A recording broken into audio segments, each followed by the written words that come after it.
Now that you've watched a step-by-step tutorial of the app Plickers, I would like to walk you through it myself and show you how it can really be used in the music classroom. Whether you teach elementary general music or you teach a performing ensemble, this app can really be adapted to meet your needs regardless of what type of music class you teach. So this is where you can create your class as you saw in the step-by-step tutorial. And I just created a demo choir class here.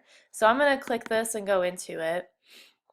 Just for the sake of showing how to do this tutorial, I only assigned 4 students inside this class. Now, if you are an elementary general music teacher, you will probably have around 25 to 30 students in your class, so you would be able to assign up to 25 or 30 cards in each of your sections, and it makes it really easy to do so. You can just add your roster here, copy and paste it, and they are all assigned a number and you are set.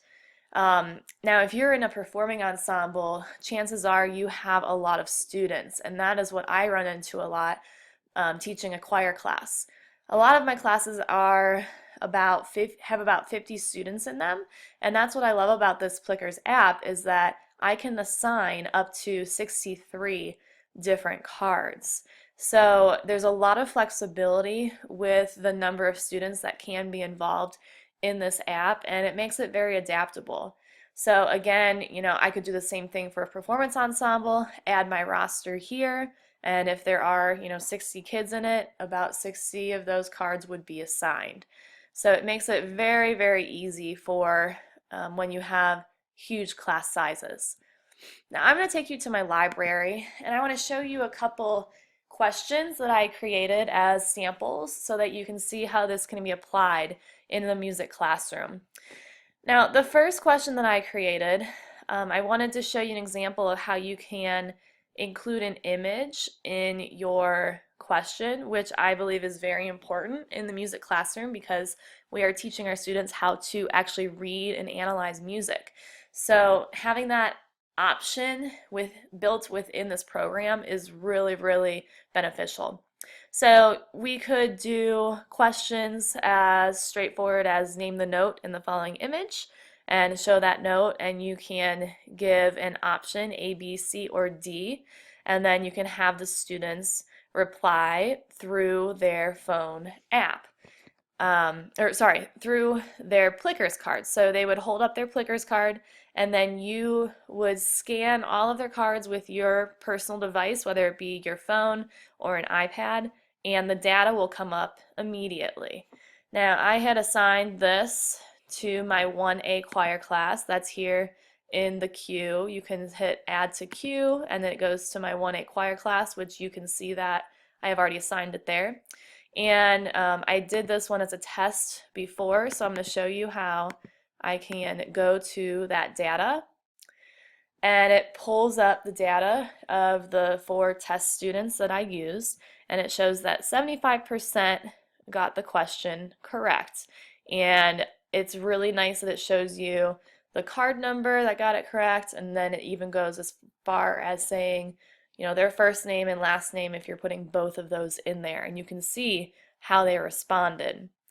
So that's an example of the data that it can create.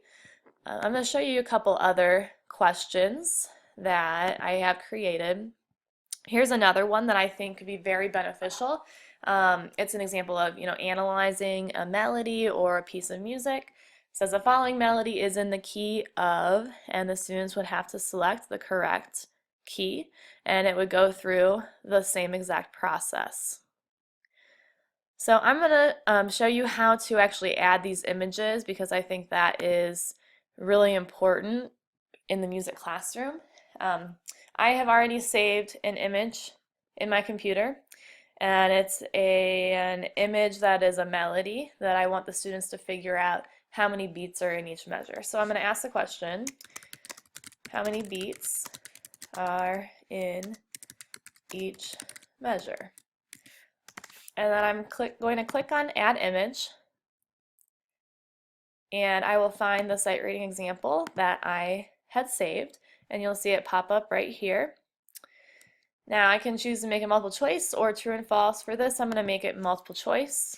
In this example, it is going over common time, so making sure students can understand that C for common time actually means that it's in 4/4 time. So my answers are going to be 2 beats, 3 beats,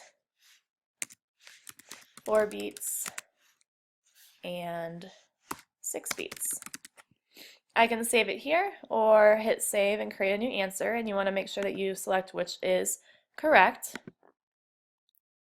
And then you'll see that it just puts that image seamlessly into the question. Now I'm going to add it to my queue, so I'm going to add it to my 1A choir class, and you'll see that pop up over here. And then it's set to actually be used in the classroom. So let's pretend that we are teaching now, and we've pulled this question up on our live feed, which I'm going to go to right now. I'm going to hit live view, and on your app, on your phone, you're going to click onto your 1A choir class or whichever one you are in, and click on the question that you want. So you can see that I just did that on my phone, so it popped up here into our live view. Now, when I'm doing this in the classroom, I'm going to hide this panel so that the kids cannot see it. I don't want that to distract their answers. And then what I'm going to do right now is I'm going to pretend like I'm in class and 4 students are actually showing up their Plickers cards. So I'm going to aim my camera at the Plickers cards that I have in front of me, and we will see how the students do. You'll see it moving as I do so.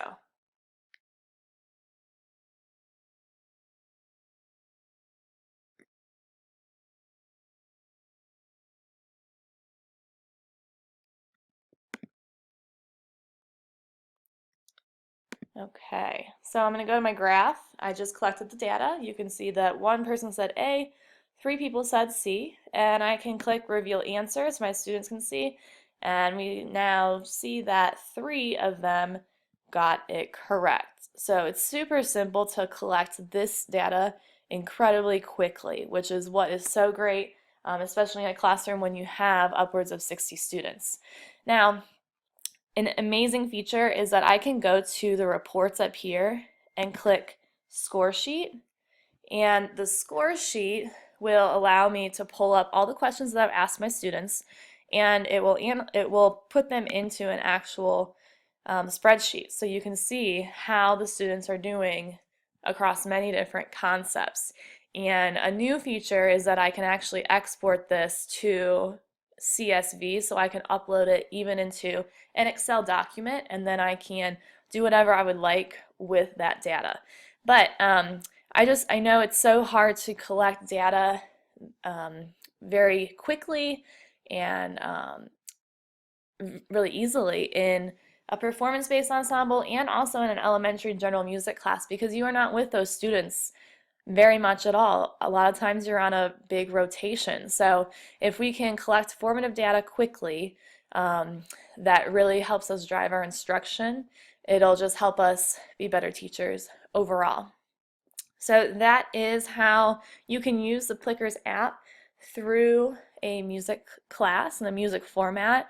So I'm looking forward to see what other ideas you may have as far as how to use this in your own music classroom.